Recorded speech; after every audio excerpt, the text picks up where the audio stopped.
Hoje eu vou conversar com Ricardo Sampaio, um empresário brasileiro que trouxe uma empresa de acessórios automotivos para os Estados Unidos, mudou de ramo e hoje tem uma das empresas mais promissoras de recrutamento e seleção aqui nos Estados Unidos.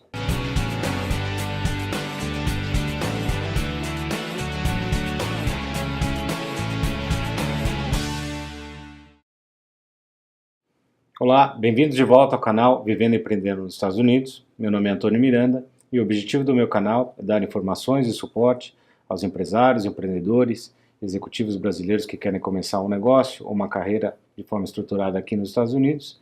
Hoje eu estou aqui com o Ricardo Sampaio. Obrigado, Ricardo, por estar no nosso canal. Prazer é todo meu. Gente, antes de eu começar o bate-papo aqui com o Ricardo, por favor, assine, curta, compartilhe, me ajude a compartilhar essas informações com cada vez mais pessoas que tanto precisam de informações como a que a gente vai discutir hoje.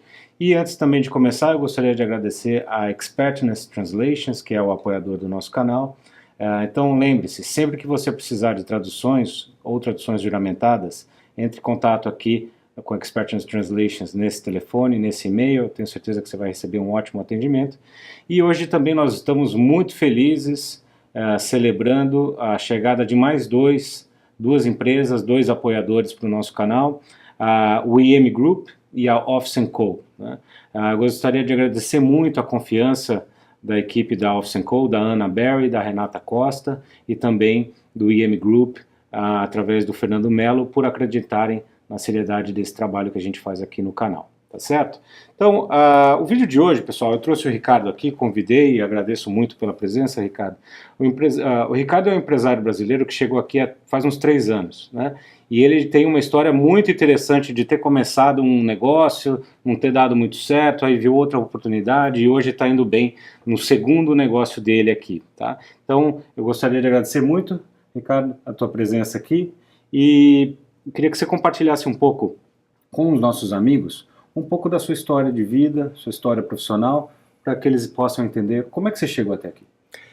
Bom, antes de mais nada, parabenizo a você pela iniciativa do canal. É realmente muito importante que essas informações cheguem aos empresários que estão vindo para cá, porque a gente comete muitos erros no início. Então, eu acredito que iniciativas como essa minimizam esses erros. Eu trabalhei como executivo em várias empresas no Brasil e trabalhei em multinacionais, trabalhei em empresas de distribuição, tive meu próprio negócio. Antes de vir para cá, foi a primeira experiência que eu tive como empreendedor. Eu tinha um posto de combustíveis, eu sou de Salvador e tinha um posto de combustível numa cidade chamada Lauro de Freitas, que é região metropolitana de Salvador. Foi o primeiro empreendimento meu, até que surgiu a ideia, um projeto familiar, de vir para os Estados Unidos, por uma série de motivos, mas principalmente por conta da gente estar enxergando o futuro dos nossos filhos. E aí montamos todo um projeto, um planejamento e resolvemos vir para cá.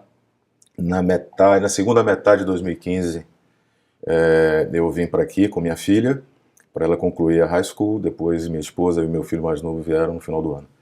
E estamos aqui até hoje, trabalhando forte, trabalhando muito, para poder continuar, né? Seu primeiro negócio foi uma empresa de acessórios automotivos, né? Exatamente. Como é que vocês tomaram essa decisão de trazer esse negócio para cá? Como é que foi o processo e que resultado que vocês tiveram? Bom, eu me associei ao meu concunhado, né? Ele já tem esse business no Brasil há 10 anos, trabalhando especificamente com acessórios para veículos, diretamente com revendedores, basicamente no estado da Bahia. E discutimos a alternativa de vir para cá replicando esse negócio, né? E eu me associei a ele nessa operação nos Estados Unidos. Eu não era sócio no Brasil, trabalhava com ele no Brasil. Comecei a trabalhar com ele no Brasil já momentos antes de resolvermos vir para cá, até para conhecer mais do negócio e tudo mais, e assumir uma responsabilidade dentro do negócio lá, mas como sócio acabou sendo somente nessa operação americana. E no início, que é uma coisa muito, muito corriqueira para todo mundo, você sabe disso, acho que todas as vezes que a gente conversa com um empresário brasileiro, a gente ouve quase que as mesmas histórias, né? Por mais que a gente até faça pesquisa, busque informações e tudo mais, existe uma diferença muito grande, né, entre o que se faz no Brasil e o que se faz aqui. O consumidor brasileiro versus o consumidor americano. Neste mercado especificamente, nós começamos trabalhando aqui também com revendas, com concessionárias, com grandes concessionárias, inclusive, por exemplo, a AutoNation. Então, concessionárias de um porte bastante grande, e as concessionárias aqui são muito maiores que as concessionárias que a gente tem no Brasil. No entanto, uma coisa que passou na nossa pesquisa, que é o lado comportamental. O primeiro, da equipe de vendas das próprias concessionárias. Nós trabalhamos basicamente com sensores de estacionamento, câmeras de ré, câmeras de DVR, que o pessoal chama de dashcam, que são produtos que no Brasil são praticamente todos vendidos aftermarket. Aqui, nos Estados Unidos, os carros já vêm com muitos desses acessórios e simplesmente os vendedores eles não oferecem isso.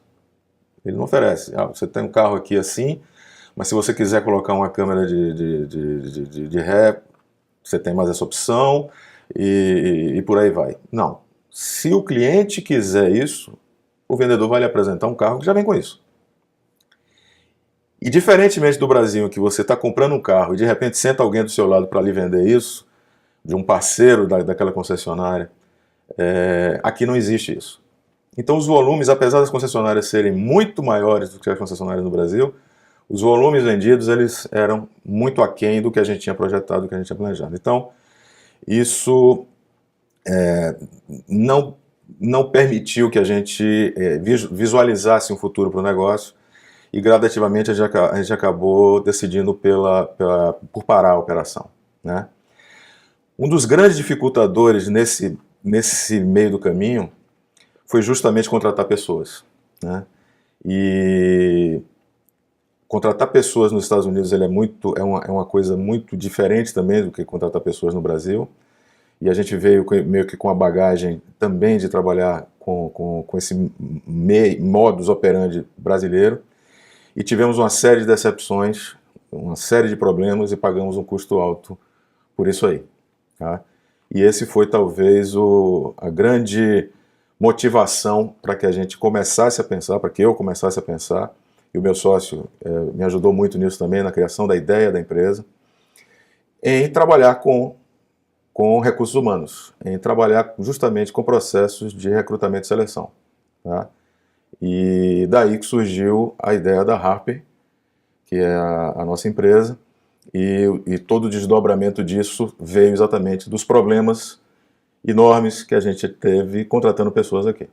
Uma das grandes dificuldades que nós tivemos também quando a gente veio para cá, a gente estava conversando sobre isso um pouco antes de começar aqui o bate-papo, como é difícil contratar gente nesse país e como é difícil fazer um encaixe da nossa cultura, estilo brasileiro no Brasil, com a cultura dos profissionais daqui, né? Costumo dizer que no Brasil a gente faz o que tem que fazer. O americano aqui só faz o que está no job description. Né? Como é que vocês tomaram essa decisão de sair do setor de acessório automotivo para ir investir no setor de RH?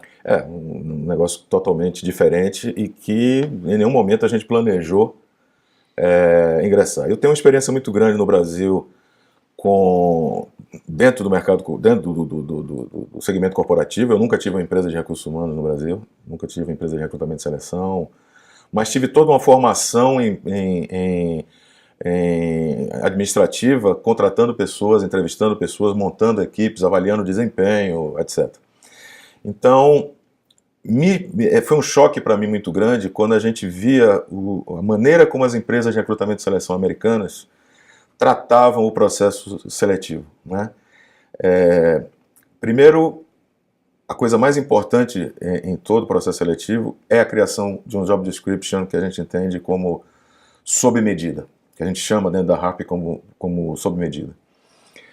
Aqui não existe isso. As empresas americanas, via de regra, elas tratam essa questão do job description como vamos buscar o que é que eu tenho no meu banco de dados e oferecer à empresa, aquela empresa cliente que está demandando por aquela posição, aquilo que eu já tenho. E normalmente normalmente aquilo que eles têm não é exatamente aquilo que você precisa. E por essa razão a gente teve uma série de problemas. Nós trabalhamos com 3 ou 4 diferentes empresas de recrutamento e seleção em, sei lá, 2 anos de operação. Para uma empresa pequena que atingiu o máximo de número de funcionários, a gente chegou a 7, 8 pessoas, é um absurdo, né? Trabalhar com 3 ou 4 diferentes agências de staffing. E nenhuma dessas pessoas deu certo. Nós pagamos um preço alto por isso, porque o que é cobrado versus o que é entregue há um desequilíbrio muito grande. O próprio processo, a aplicação de testes e tudo mais, isso, via de regra, não é feito, ou quando é feito de uma maneira muito incipiente, muito, eu diria até amadora, né? Arriscaria até dizer isso.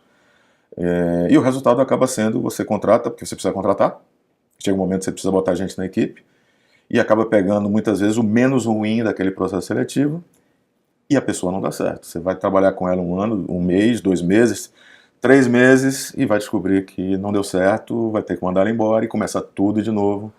E a empresa com isso, ela não deslancha, ela não vai. Por esta razão, por conta deste problema, a gente viu uma oportunidade e desenhamos a primeira ideia, e isso foi uma ideia do meu sócio, mas quem realmente acabou operacionalizando tudo fui eu. Hoje este negócio é só meu, ele não está mais comigo nessa operação, e consegui botar realmente as ideias em prática, e a operação da Harp Media Solutions iniciou na segunda metade do ano passado, criando toda a infraestrutura, o que a gente precisava ter para realmente entregar aquilo que a gente estava prometendo que ia entregar.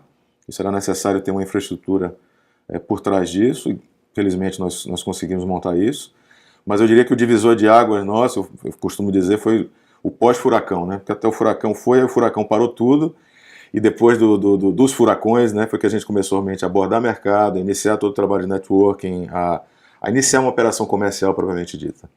E, felizmente, agora, no início do ano, a gente está começando realmente a colher os primeiros frutos, as pessoas estão começando a acreditar no nosso trabalho, estão começando a nos dar a oportunidade de poder ajudar, né, de poder apresentar uma proposta, mostrar que a nossa metodologia é diferenciada. E graças a Deus e graças a todo esse trabalho, que não pode parar, né, isso é uma coisa que tem que estar muito dentro de todos nós quando estamos vindo para cá. O trabalho, para dar certo aqui, a gente tem que trabalhar muito, né, muito mesmo, tem que estar disposto a isso e abrir mão de uma série de coisas também, para que possa colher frutos mais adiante. Então foi daí que veio, e é esse caminho que a gente está trilhando e vai ter que continuar trilhando dessa forma para conseguir ter sucesso que a gente almeja conseguir. Ótimo, ótimas dicas. Antes de eu continuar aqui com você, eu gostaria de fazer um agradecimento ao apoiador do nosso canal, a Office & Co. A Office & Co, pessoal, é uma empresa que eu já fiz, né, inclusive um vídeo aí com a Renata lá, e eles decidiram apoiar o nosso canal. A Office & Co é muito mais que um espaço de coworking, tá? É um centro brasileiro de negócios e networking no coração da principal avenida de negócios aqui de Miami, a Avenida Brickell.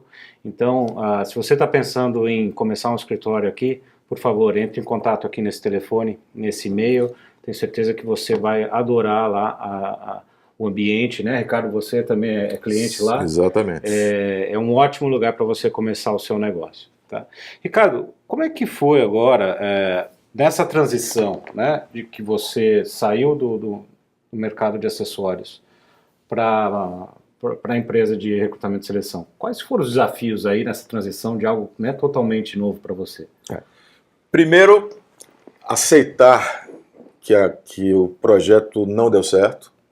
Isso é difícil para qualquer pessoa, então isso foi difícil para mim e também para o meu sócio, sem dúvida. Assimilar o insucesso, eu não gosto de usar a palavra fracasso porque eu acho ela muito forte, mas assimilar que a coisa não deu certo, ela é um processo difícil, né? Obviamente que assimilar não só afeta a parte emocional da gente, mas também afeta a parte financeira, porque foi feito um investimento, né? Se acreditou naquilo e infelizmente não deu certo. É claro que a gente conseguiu salvar muito daquilo, porque são produtos e, portanto, a gente consegue vender, mas a ideia de longo prazo ela teve que ser abortada. E encontrar uma outra alternativa, é claro que isso não foi de um dia para a noite, surgiram várias outras ideias, mas principalmente como existia e existe o projeto nosso de permanecer, quando eu falo projeto nosso, projeto meu e de minha família, de permanecer aqui e adaptados e tudo mais, que foi uma grande preocupação que eu tinha no início, de conseguir que minha esposa se adaptasse, que meus filhos se adaptassem. Então essa adaptação ela veio e a gente não pretende realmente abrir mão disso. Quando surgiu a ideia de trabalhar num segmento de serviços, uma consultoria em RH, inicialmente voltada para recrutamento e seleção, mas a gente pretende aumentar esse leque de serviços no futuro, foi basicamente utilizando a experiência que a gente já tinha. Então era alguma coisa que a gente poderia implementar e fazer acontecer mais facilmente. E dentro do segmento de serviços, obviamente você tem que criar, é claro, uma rede de network muito forte para poder fazer com que o seu produto, sua empresa, sua marca seja conhecida. Mas o nível de investimento inicial ele é um nível de investimento inferior, relativamente inferior a uma empresa que você tem que, uma empresa de produtos em que você tem que fazer toda a divulgação, você tem que comprar produto, você tem que, enfim, existem outros fatores aí financeiros que também foram colocados na mesa. A ideia não era e não é tornar a Harp uma empresa igual a que existe no mercado. Então isso desde o início a gente projetou e trabalhou e está trabalhando para criar uma metodologia diferenciada. Então nós criamos uma metodologia nossa, que a gente chama de Harp Touch.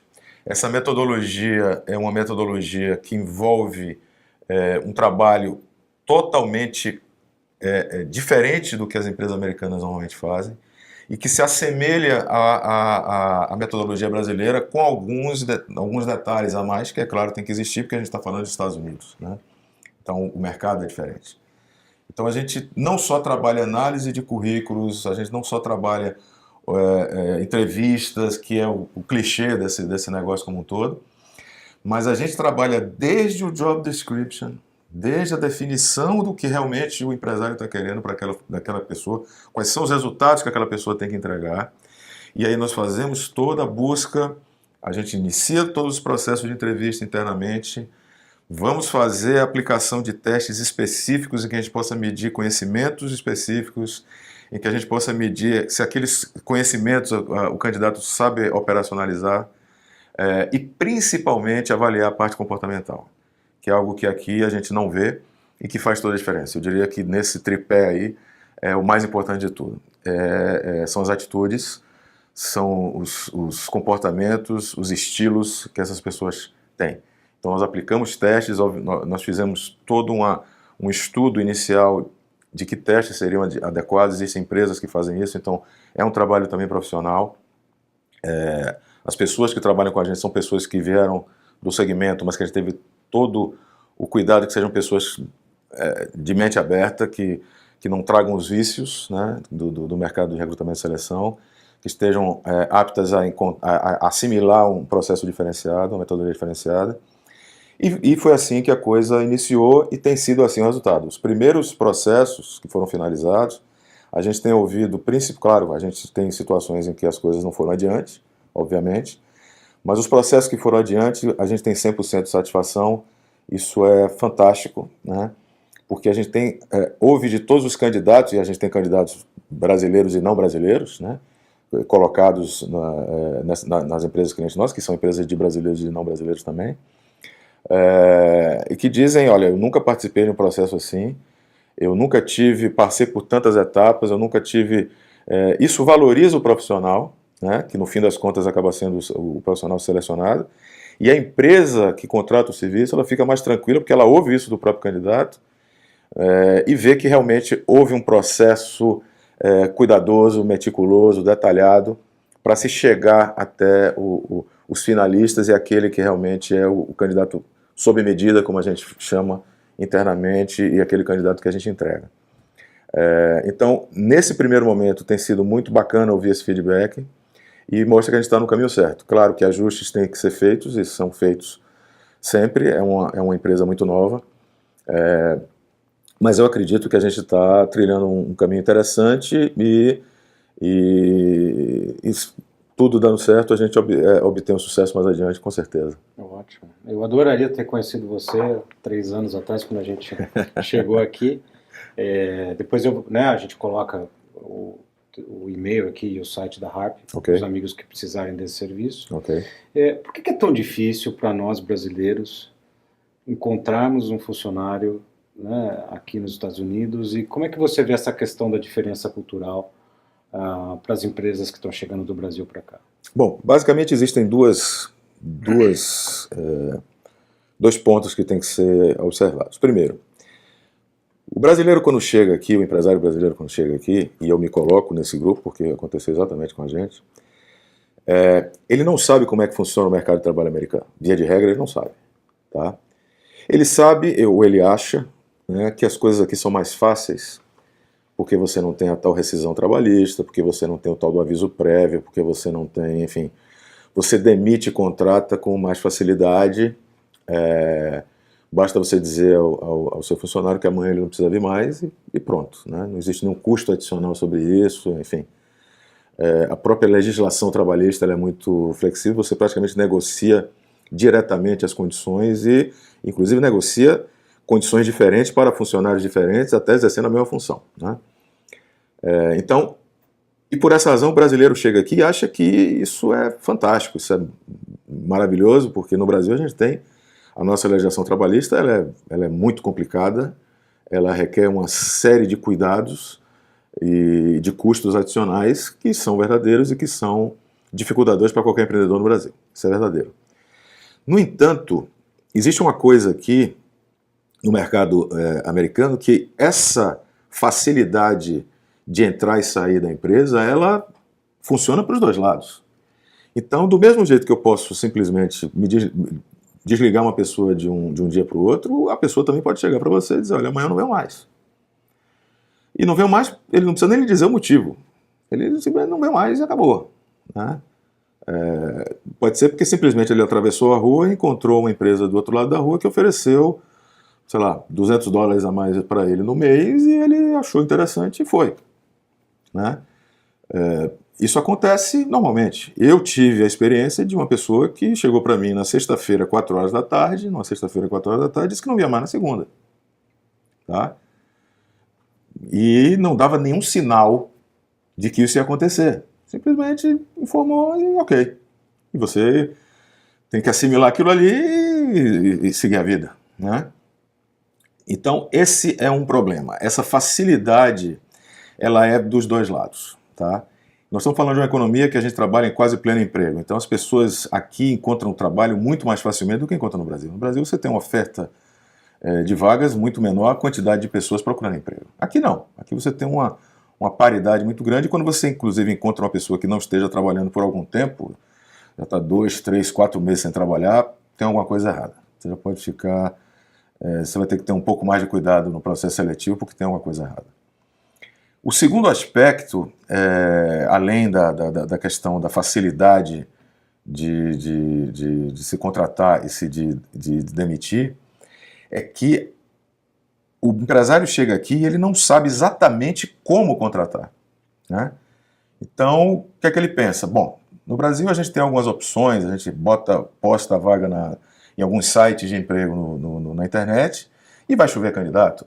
Você posta uma vaga num classificado de um jornal e vai chover candidato mesmo. Você vai receber, se você botar isso no fim de semana, na segunda-feira sua caixa de e-mail está super lotada, não tem nem mais espaço de tanto candidato que aparece. Claro que a maior parte não serve para o que você realmente quer, mas você vai ter muito candidato. Então a massa crítica é grande. Aqui não funciona dessa maneira, tá? E aí, o que acontece? Primeira tentativa que o empresário faz, vamos usar os sites de emprego. Normalmente todo mundo faz isso, tá? Posta a vaga, faz um job description ali, porque nunca fez na vida um job description, porque aqui é totalmente diferente da descrição de cargo que a gente faz lá. O próprio post é totalmente diferente, porque existe, por exemplo, o tal da oportunidade igual para todo mundo. Então, no Brasil a gente coloca lá que quer uma mulher, que quer alguém na faixa de idade de tanto a tanto. Aqui você simplesmente não pode tocar no assunto. Não pode. Isso É muito claro e todas as empresas de recrutamento e seleção têm que obedecer isso e as empresas têm que obedecer isso. Então, vamos colocar, aí começa a aparecer um monte de gente que você olha o currículo e não consegue nem interpretar, porque você não sabe qual é a idade, não sabe qual é o sexo, não sabe onde mora, não sabe nada, né? E aí começa a perder tempo entrevistando candidatos, quando você olha, isso não tem nada a ver com o que você quer. E aí aparece a segunda alternativa, vamos contratar uma empresa de staffing. Ok, vamos contratar uma empresa de staffing, vamos procurar, existem várias, existem multinacionais gigantescas, existem empresas menores, existem empresas que são praticamente, o recrutador é a empresa, né? Tem de todo jeito que você possa imaginar. E o que acontece é aquilo que eu falei, a gente encontra, via de regra, uma dificuldade grande de conseguir fazer com que a empresa de recrutamento e seleção entenda exatamente o que você quer. E no caso de startups, que é basicamente o que a gente trata aqui, o nosso foco da nossa empresa está muito voltado para empresas que vêm para cá, estejam começando a operação aqui, estejam vindo para cá agora, e que precisam contratar praticamente uma equipe inteira. Uma startup ela não contrata uma pessoa para fazer exatamente aquilo ali e acabou. Tá? Uma startup ela precisa, não é porque ela queira, ela precisa de profissionais multidisciplinares, que façam aquilo e mais aquilo outro e mais aquilo outro. E o americano em si, ele não está acostumado com isso. Ou muitas vezes ele simplesmente não faz isso. E até na própria entrevista, muitos deles dizem, eu não faço isso. Tá? Não vou fazer. Outros dizem que fazem, porque estão atrás do emprego, fazem, mas na prática não fazem. Trabalham, como a gente diz aqui, trabalham com o job description debaixo do braço. Na hora que você precisa que ele faça algo mais do que está ali, ele simplesmente pega o job description e olha, isso aqui não está escrito aqui, eu não vou fazer, vamos conversar.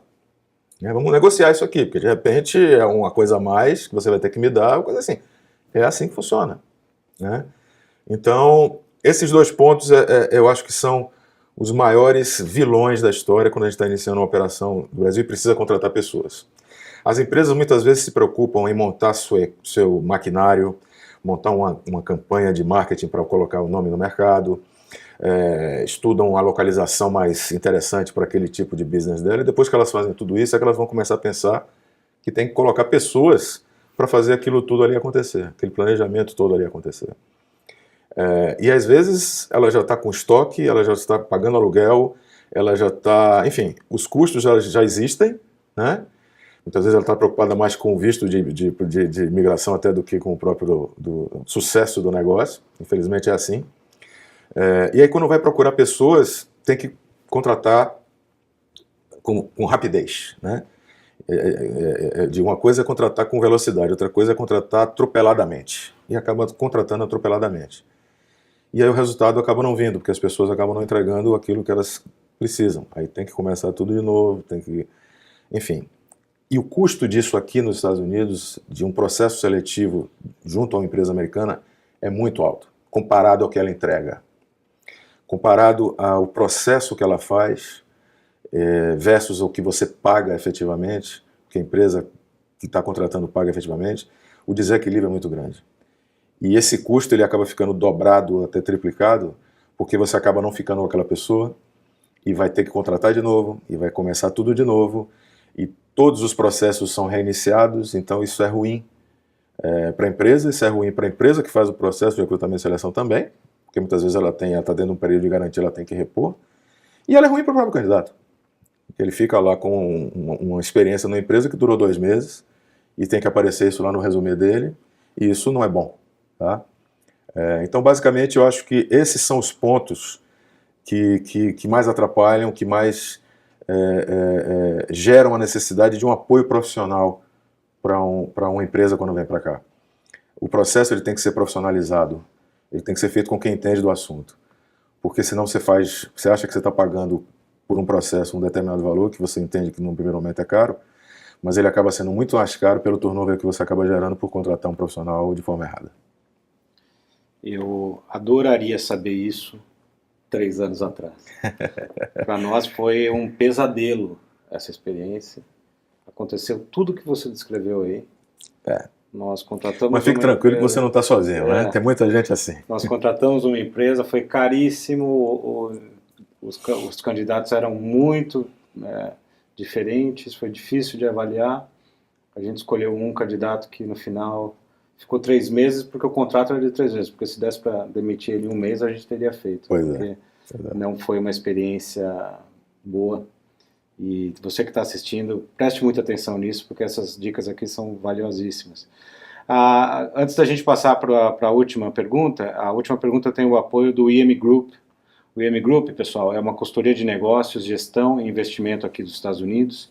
Eles fazem visto EB5, E2, L1, tem escritórios em São Paulo e Fort Lauderdale. É uma empresa que eu confio, que eu conheço o dono.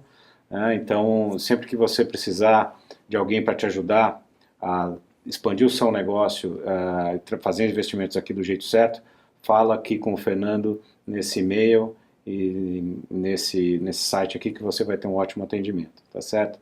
Última pergunta, Ricardo. Quais são as dicas do Ricardo agora aqui, que passou por tanta coisa, por um empreendedor brasileiro que quer trazer a empresa para cá, quer investir aqui, quer começar uma vida aqui no mercado americano? Bom, eu diria que não acreditem nessa história de sonho americano, tá? Eu acho que isso é um negócio muito romântico, é muito bonito, é carregado de simbologia e tal, mas não existe na prática um sonho americano. O mercado americano, ele não está aqui esperando que você chegue e simplesmente se instale e ele vai lhe dar todas as ferramentas para que você tenha sucesso.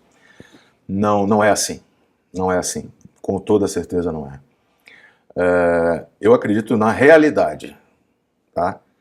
Esse negócio de sonho é muito bonito e romântico, mas a realidade é trabalhar duro, acreditar realmente naquilo que você está trazendo para cá, procurar se diferenciar, não querer ser mais do mesmo, procurar fazer algo diferente, porque os brasileiros que vêm para cá, e você citou alguns exemplos aí, são brasileiros que vieram com uma proposta diferenciada de fazer algo que o mercado não está acostumado a ver. Isso requer muito trabalho, porque você tem que criar um novo conceito, né? Colocar isso, criar uma relação de confiança nas pessoas e fazer com que as pessoas acreditem naquilo e que comecem a comprar a sua ideia. Então, trazer uma ideia boa, que você consiga colocar em prática de uma forma diferenciada, faz toda a diferença. Mas esteja preparado para trabalhar muito, esteja preparado para dar sempre aquele extra mile, como o pessoal fala aqui, que é verdadeiro. Você vai ter que se esforçar, vai ter que abrir mão de algumas coisas, né? De algumas coisas. A gente vê muita gente no Brasil, eu falo de profissionais, de pessoas que querem ter sucesso aqui, que às vezes não vêm como empreendedores, mas que no Brasil eram engenheiros, eram advogados, eram médicos, e que aqui estão cortando grama, estão trabalhando de garçom, estão fazendo delivery, porque tem a certeza, desculpe, de que podem vencer aqui, mas que só vão conseguir vencer aqui debaixo de muito trabalho. Essas pessoas, a gente só ouve vários casos de sucesso de pessoas que começaram dessa forma, que conseguiram encontrar seu espaço e que estão aqui há bastante tempo, porque conseguiram, em cima do seu esforço, de acreditar, de ter um sonho de vida, de fazer esse sonho de vida se tornar realidade, e que deram certo, que estão aqui. Então eu acredito muito na força que o trabalho bem executado, é claro, não é simplesmente sair dando tiro para todo lado, mas um trabalho bem executado, um trabalho focado, um trabalho em que você acredita que o resultado vai vir adiante, isso sim torna esse sonho, né, realidade e faz com que você possa ter realmente sucesso aqui, se é esse o seu projeto de vida. Acredite nisso, trabalhe duro, saiba que vai ter muita dificuldade, mas que uma hora a coisa vai se estabilizar e o sonho vai virar realmente realidade. Ótimo. Muito obrigado. Foi uma ótima bate-papo aqui. Muito obrigado. E você que está com a gente no canal, por favor, compartilhe os vídeos, curta, assine, e assim a gente vai trazendo mais pessoas tão interessantes como a história aqui do Ricardo, tá certo? Fique comigo no canal, um grande abraço e até a próxima. curta, compartilhe e assine o meu canal. Para dúvidas, sugestões de pauta ou se quiser me deixar um recado, meu e-mail é vivendoeempreendendo@gmail.com.